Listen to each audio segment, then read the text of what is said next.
chaleureusement.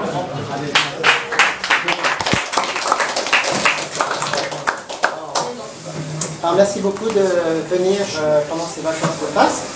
Très content de vous revoir. Je suis heureuse aussi qu'on soit plus nombreux que les semaines précédentes. Ça fait plaisir aussi de voir des nouveaux visages. Donc ce soir, on va se demander comment passer du statut de victime à un statut de victoire.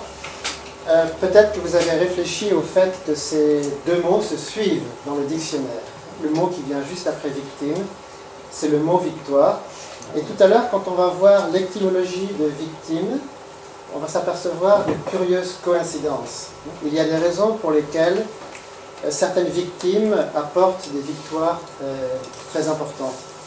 Tout d'abord, je voudrais évoquer quelques témoignages justement de personnes qui étaient victimes de choses très douloureuses et qui ont eu des victoires. Je voudrais ensuite vous présenter quelques notions sur cette science nouvelle qui s'appelle la victimologie.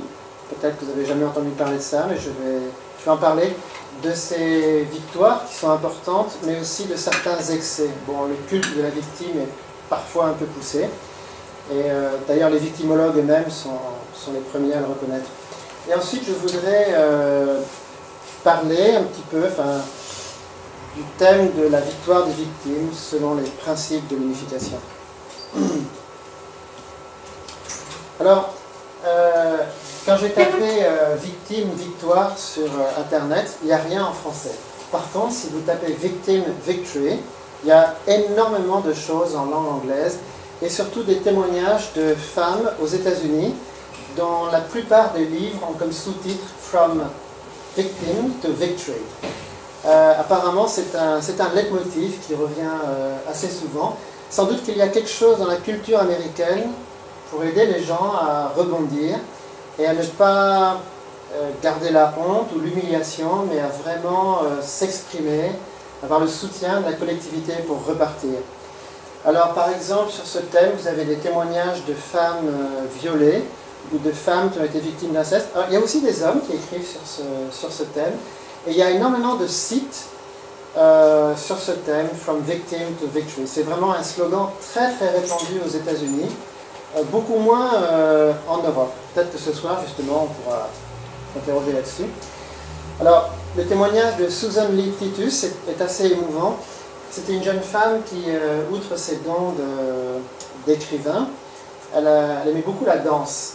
Et un soir, elle a été violée dans ce club de danse et c'était extrêmement violent. Elle a pensé qu'elle allait mourir et à ce moment-là elle a eu un réflexe, elle a prié et elle a dit: si jamais je vis, d'abord je ne veux plus vivre de façon égoïste et j'essaierai de me consacrer à des gens moins favorisés que moi.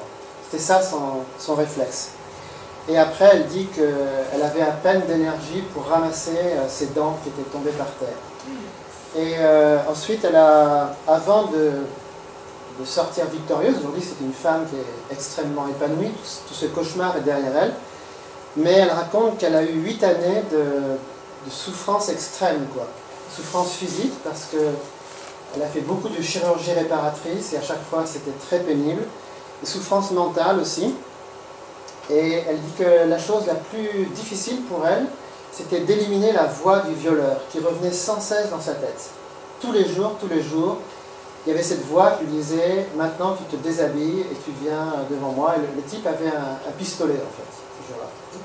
Elle disait que le plus difficile pour elle, c'était de se débarrasser de la voix. C'est encore plus difficile que les traces physiques. Et elle dit qu'à un moment donné, elle a repris la danse. C'était une forme de... Elle voulait vraiment s'en sortir, c'était une thérapie pour elle. Et elle dansait beaucoup trop, en fait, jusqu'à 30 heures par semaine. Et à ce moment-là, elle s'est cassée la cheville et elle a eu beaucoup de mal à s'en remettre. Et à ce moment-là, elle a compris que tant qu'elle n'arriverait pas à pardonner, eh bien, elle allait continuer à se projeter comme ça dans des excès. Donc elle a dit que le jour où elle a pu vraiment pardonner du fond du cœur à son agresseur, bon, ce qui ne voulait pas dire qu'elle arrêtait la procédure légale, mais dans son cœur, en tout cas, d'un point de vue humain, elle ne lui en voulait plus, elle a cessé de le haïr. À ce moment-là, elle est rentrée dans une toute autre logique, qui est une logique de victoire. Et elle est allée plus loin, en fait, elle a senti l'idée d'aller dans des prisons. Au départ, elle ne savait pas trop quoi faire. Et elle a demandé finalement, dans plusieurs prisons, ce qu'on pouvait faire pour aider les prisonniers. Et là, elle a eu l'idée de créer une troupe de danse pour les détenus.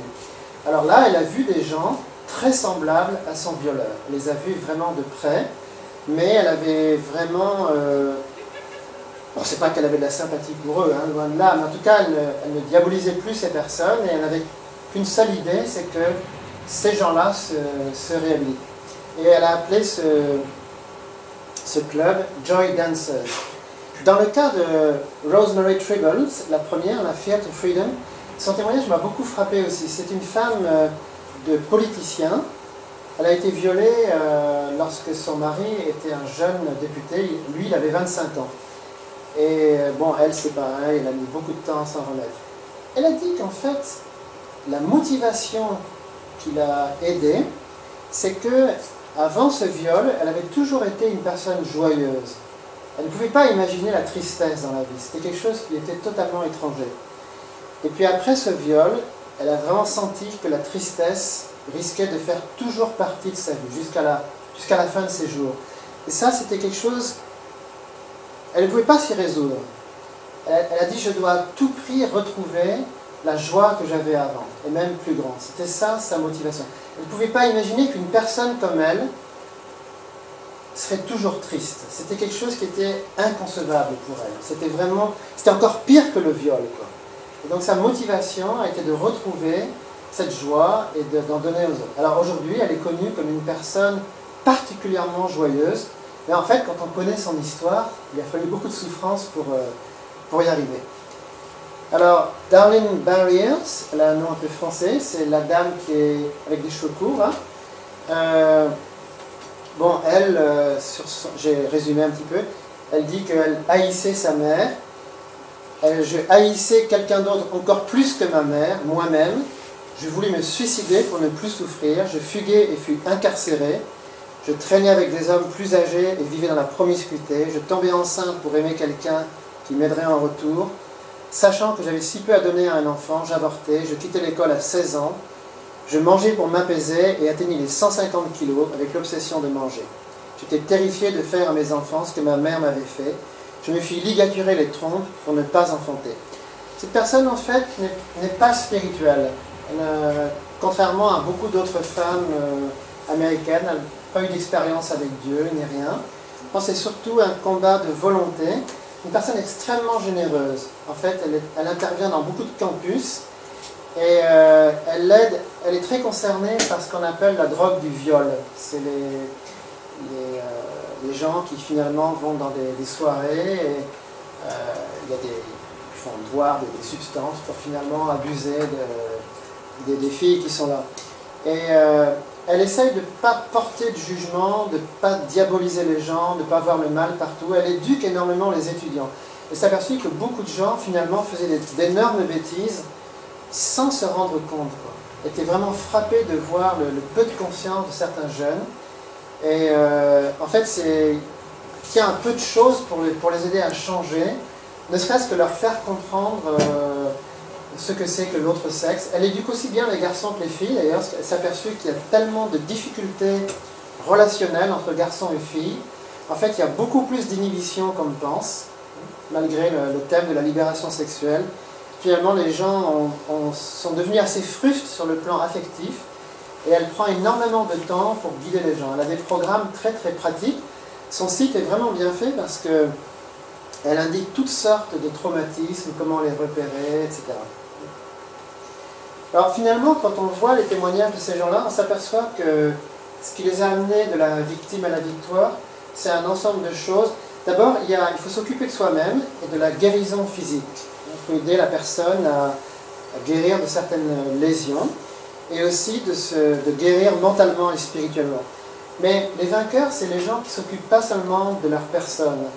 En général, les gens qui ne s'occupent que de réparer le problème qui leur est arrivé, et c'est légitime de penser d'abord à soi, finalement n'arrivent jamais vraiment à sortir du drame. Toute leur vie reste marquée par ça.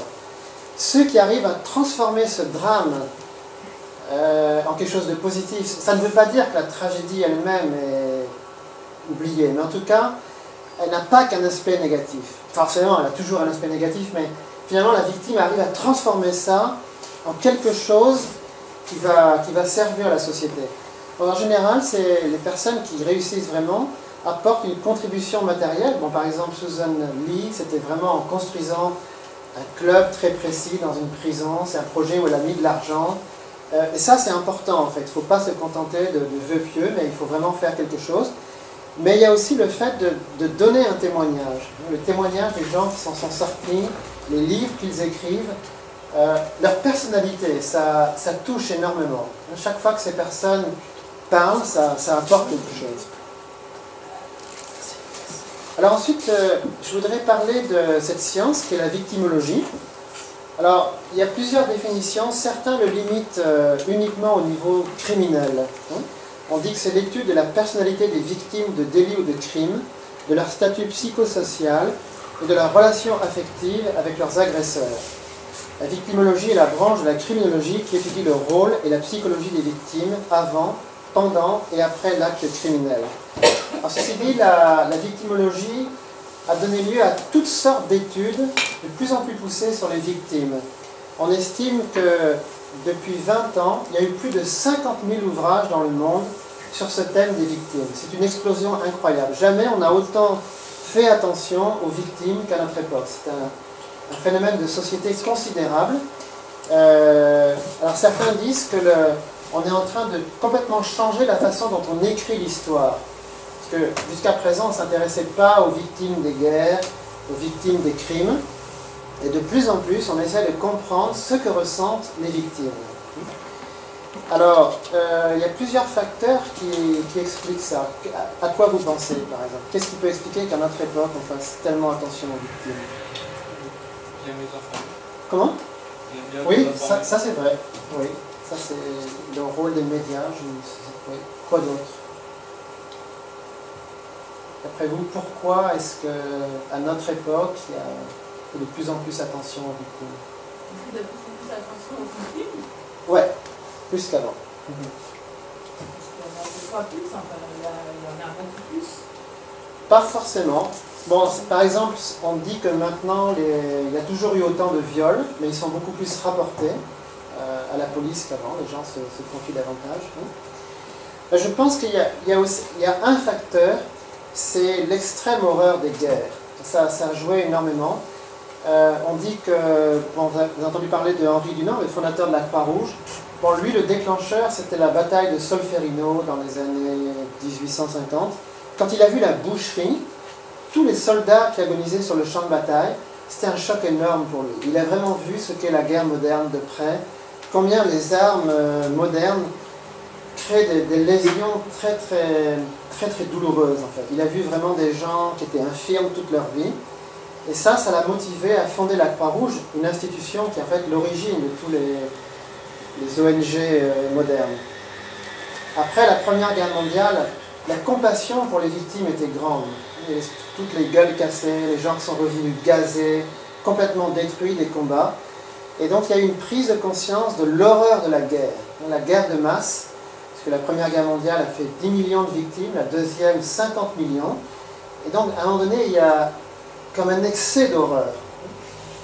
Bien sûr, ça n'empêche pas les gens de continuer à faire la guerre, mais de plus en plus de personnes se sont interrogées sur l'extrême horreur de la guerre. Jadis, la guerre avait un côté un peu glorieux, les monuments aux morts, tout ça, mais nous vivons une époque qui se manifeste par un dégoût très profond de la guerre. Ça passe de moins en moins, les gens acceptent de moins en moins de résoudre les conflits par la guerre. Il y a une autre chose à laquelle on pourrait penser. Qu'est-ce qui pourrait expliquer qu'il y ait plus de compassion qu'avant, d'après vous? Quelle valeur manque? Oui. Il y a aussi une émergence de la psychothérapie beaucoup plus importante. Oui, ça c'est vrai. La psychologie des profondeurs, la psychothérapie. Freud lui-même s'était intéressé justement même aux victimes, alors pas seulement les traumatismes psychiques, mais même les gens qui sont victimes d'accidents.